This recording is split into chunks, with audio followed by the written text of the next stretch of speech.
سلام خوبان بیننده، انشالله خوب باشین. امروز خواستم میکاپ معروف کایلی جنر را براتون انجام بدم.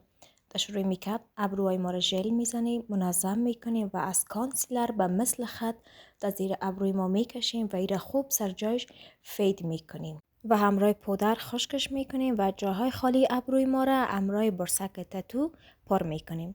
و در این آیلوک من خواستم که از دو رنگ استفاده کنم، قهوه‌ای و رنگ بنفش، که اول سایه قهوه‌ای ما را خوب سر جایش فید میکنیم. به صاف آمدن کار حتما از یک چسب داخل چشمتان استفاده کنین و کانسیلر را و مثل نیم دایره در پشت پلک ما میکشیم دخترا و ای را امرای پودر خشکش میکنیم و سایه بنفش روشنم امرای انگشت ما سر جایش خوب فید میکنیم. این هم از لاینر که من استفاده کردم، یک لاینر کشیدم در چشمم زدم دخترا، هم گوشه اولی چشم ما لاینر کشیدم و هم گوشه آخری چشم ما خط کشیدم. داخل چشم ما سیاه کردم، از مژای دانه‌ای استفاده کردم، از بیس قهوه‌ای در زیر چشم ما استفاده کردم، مژای پایان چشم ما ریمل زدم. این هم از پرایمر خوب سر جایش فید کردم و از میکاپ که استفاده کردم امرای بیوتی بلندر نمدار سر جایش فید کردم و روی ما کانتور کردم، او را خوب سر جایش فید کردم. در این میکاپ کانتور زیاد استفاده میشه دخترم و از یک سرخی و هایلایتر ملایم استفاده کردم و لب زیرین